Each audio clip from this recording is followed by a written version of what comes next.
In Suriname, we went upriver into the jungle. The first 300 kilometers you can do by car. After the Brokopondo Reservoir, the longboat or Corial is the only way. The Corial makes about 30 to 40 kilometers per hour. The river, at its highest now, gives a current against of 5 to 10 kilometers. The Corial delivers everything, from people to groceries to mail, and in our case, even a fridge. And we're with 6 passengers, a skipper and a lookout in the front. On the banks we see mainly the rainforest, but also little villages, resorts and everything in between. The government decided that people could own a piece of jungle soil if they could prove they had been the first to work on the land. For entrepreneurs like our host Ile, this was an opportunity to put down a small resort. However, in most cases, the rights of the indigenous people like the Indians and the Maroons are badly protected.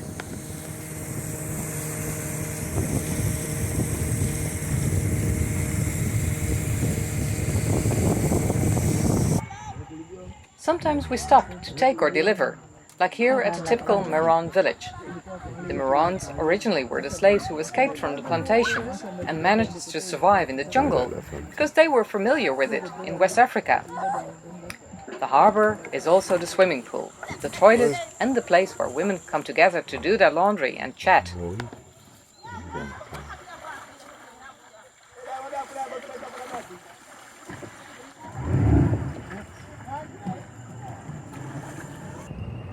Many Maroons practice the Winti religion. The curtain with palm leaves at the entrance keeps the bad spirits outside.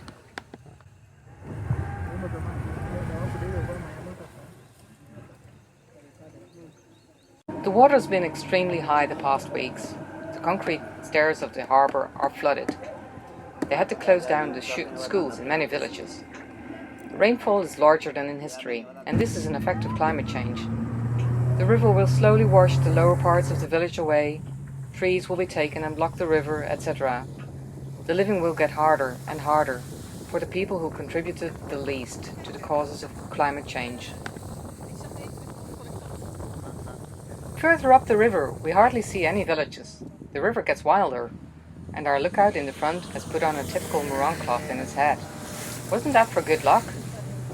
Anyway, Peter prefers a life vest instead, like on the last boat we passed. We've run into more curves, there's more rocks in our way, a tree top sticking out of the water, and we do most of the route on top speed.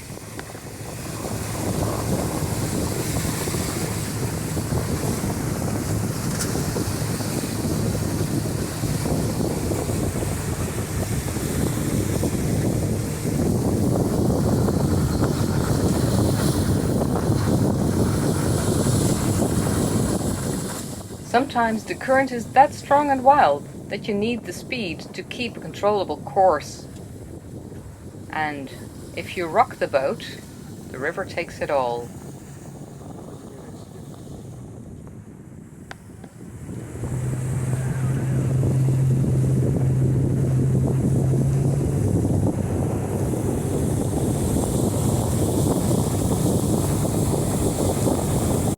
Then, dark clouds cover the sky. And just as the first drop falls, our lookout throws us a plastic canvas that covers us.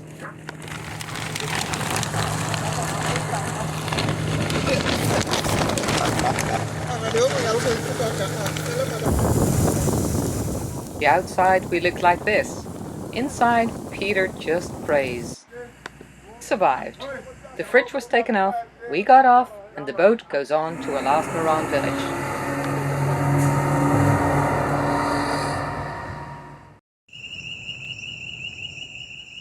After this boat tour, the silence of the forest around Bendekonde is great. First, we see a totem for the ancestors. If a Winti follower is afraid of a disease or has a worry, he hangs a cloth next to it. Thus, the ancestors can keep off the perceived disaster. It is so quiet because people work. Many people work in Paramaribo. So for many villagers, their original home becomes their second home.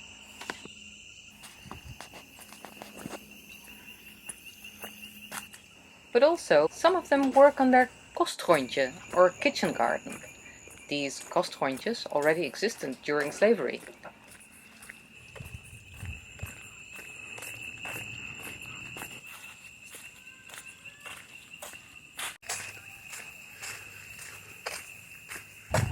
It seems extra quiet now, because many people don't want to be filmed. Then suddenly we hear music. Later we understand it's 5 o'clock, so the electricity is switched on in the village. Time to celebrate. Ile, our host and guide, brings us to his resort. In the central building he runs a little shop. He says, sorry, no bread, because that Russian war makes the wheat too expensive. Ile has vision and 30 years ago started to build this resort in the jungle. Our tiny house of tropical hardwood has a small kitchen, 2 beds and a tap in the bathroom. The water is connected to a rainwater reservoir. It's sober, but together with some electricity between 5 and 10, it's all you need. The next morning, we go for the jungle walk. You step right from the resort into the jungle. We learn about berries you can and can't eat. And we see the aurora fruit abundantly fallen from the trees.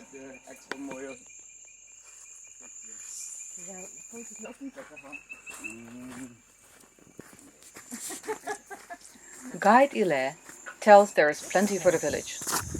It makes us ask, who owns this? It is of the community, and there is a law to protect this. But the government sometimes pleases to not work according to the law, so the Maroon community has made its point at the United Nations.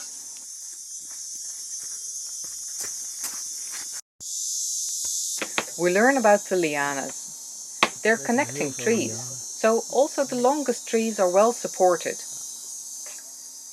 Here you see the turtle liana, called so because even a turtle could climb in it. Ja. Die trappetjes. Ja. Ja. En vandaar heet het schildpadtrap. Die duidelijk zijn vleugels open doet. We see the strangest butterflies, like here, the Menelaus blue morpho.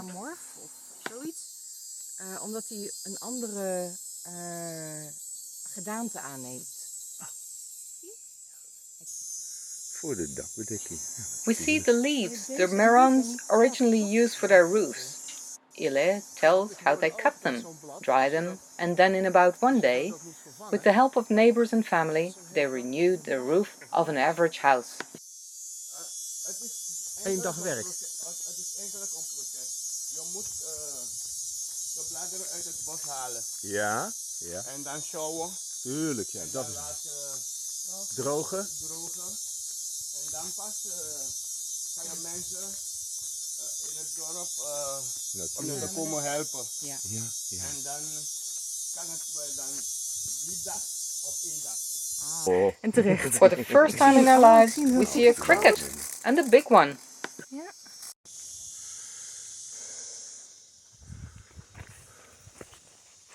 The humidity changes to dry. The landscape changes. It becomes rocky. We start climbing the Ananasberg, or Pineapple Mountain.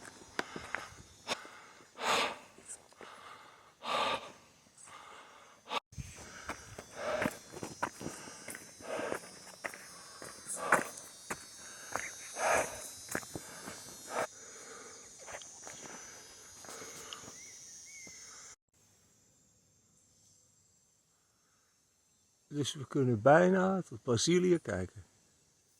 Nou ja, The view on the summit is worth the climb. We have a full view over the jungle as far as the eye can see. Nature, nature, nature. This is overwhelming.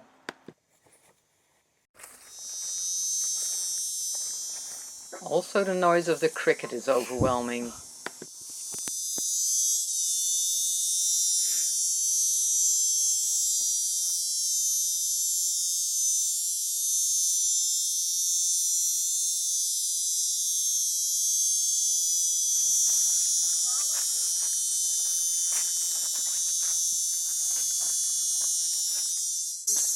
We meet a Maroon woman on her way to her kitchen garden.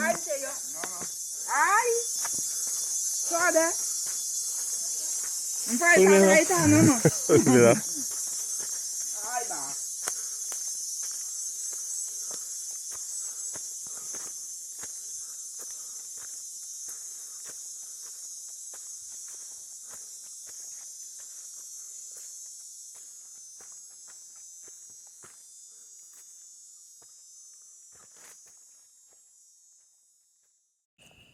Then we're back.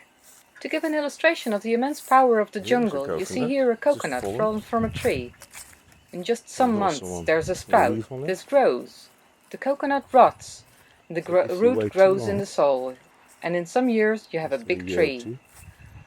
What would you think if you just leave every coconut? In a few years the jungle has taken over. We go back, again, a 4 hours fast boat ride.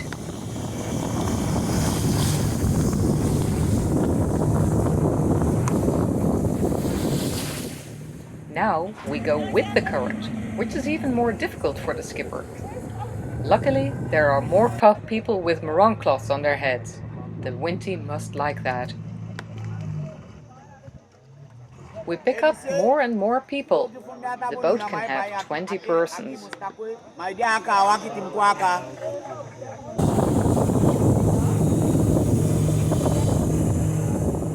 We currently have one more, here, set on the side. And you don't let somebody stay on shore. So in the next village, another 2 women stepped on board. It is packed. There isn't even room for life vests on board. Scary. Now we come into the stronger currents. Also, the river is getting narrower.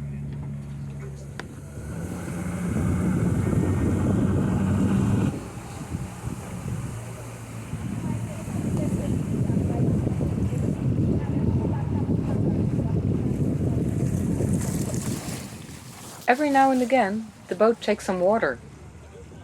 But then we see the river getting wider, so less current, and we relax.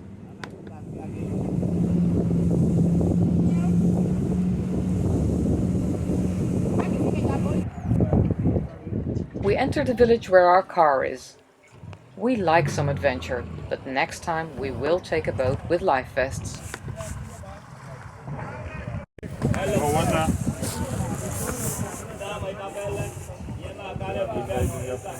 This adventure learned us that nature on land is just as strong as the nature at sea.